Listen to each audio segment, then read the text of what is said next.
आइए बात करते हैं ग्रीन हाइड्रोजन के बारे में। देखिए, हाइड्रोजन और कार्बन ये कोई ग्रीन नहीं होता है, बट जिस तरीके से इसको डेवलप करा जाता है वो इसको ग्रीन बनाता है। सबसे पहले तो आप ये जान लो कि हाइड्रोजन जो है वो हमारी अर्थ में फ्री स्टेट में नहीं मिलती है। हाइड्रोजन फ्री स्टेट में नहीं मिलती है, मतलब मुक्त अवस्था में कहीं भी नहीं मिलती है। हाइड्रोजन हमको अगर हमें निकालनी है तो किसी न किसी कंपाउंड से निकालेंगे। कंपाउंड कंपाउंड मतलब यौगिक से निकालेंगे। यौगिक। तो सबसे अच्छा कंपाउंड हमारे पास क्या है? वाटर।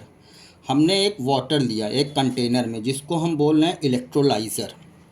इलेक्ट्रोलाइज़र मतलब वाटर को हम H2O और O2 में तोड़ेंगे थ्रू इलेक्ट्रोलिसिस। इलेक्ट्रोलिसिस का मतलब क्या होता है?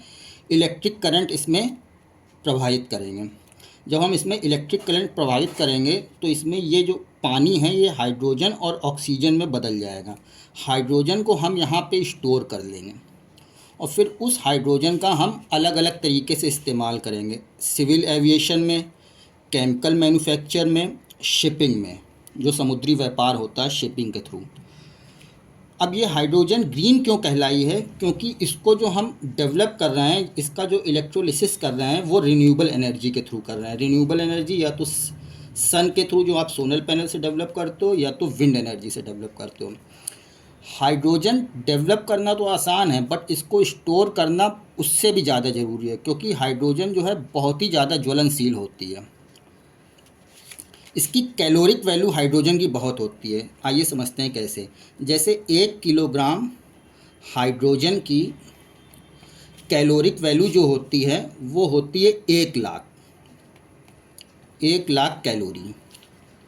कैलोरी ऊर्जा की यूनिट होती है। ऊर्जा हम नापते हैं कैलोरी में, और ये एक तरीके से ऊर्जा ही का काम करेगी। तो 1 किलोग्राम हाइड्रोजन में 1 लाख कैलोरी एनर्जी डेवलप हो सकती है। इतनी ना तो एलपीजी में हो सकती है, ना ही डीजल में हो सकती है, ना ही पेट्रोल में हो सकती है, ना ही आपका किसी और चीज़ में, जैसे मीथेन जो हम लोग सीएनजी यूज़ करते हैं उसमें भी नहीं हो सकती है।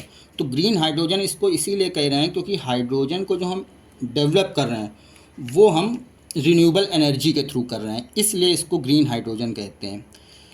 और इंडिया इसमें सबसे पहले इनिशिएटिव इसलिए ले रहा है आज के समय में कि अगर इंडिया इनिशिएटिव नहीं लेगा, हमारे पश्चिमी देश जैसे अमेरिका, कनाडा, यूरोप, ये सब टेक्नोलॉजी अगर उनके पास जाएगी तो भविष्य में जब भी हमको ज़रूरत पड़ती है, जैसे आप लोगों ने देखा होगा जब एनर्जी ट्रांसफॉर्म हो रही है तो ये सोलर पैनल की टेक्नोलॉजी सब हमें बाहर से लेनी पड़ी थी, तो वो इतनी आसानी से देते नहीं, हाईली चार्ज में देते हैं। और हम अगर हाईली पैसा लेंगे तो हम यहाँ पे अपने सिटीज़न को कम दाम पे नहीं उपलब्ध करा पाएंगे। इसलिए आइए जानते, देखिए ये टोटल प्रोजेक्ट जो है वो 19,744 करोड़ का है, जो कि गवर्नमेंट ने अप्लाई किया था जनवरी 2023 में। टारगेट है 5 मिलियन मीट्रिक टन हाइड्रोजन उत्पन्न करना। अब देखिए 19,744 करोड़ का प्रोजेक्ट है, उसमें 17,490 करोड़ साइट प्रोग्राम को दिए हैं। साइट क्या होता है भी बताते हैं। 1,466 करोड़ फॉर पायलट प्रोजेक्ट, मतलब जब ये हाइड्रोजन हम डेवलप कर लेंगे तो एक दो जगह लगा के हम उसको चेक करेंगे। 400 करोड़ इसमें और रिसर्च के लिए दिए हैं हाइड्रोजन डेवलप करने में। 388 करोड़ कंपोनेंट जैसे इलेक्ट्रोलाइज़र, इलेक्ट्रोलिसिस, उसके लिए।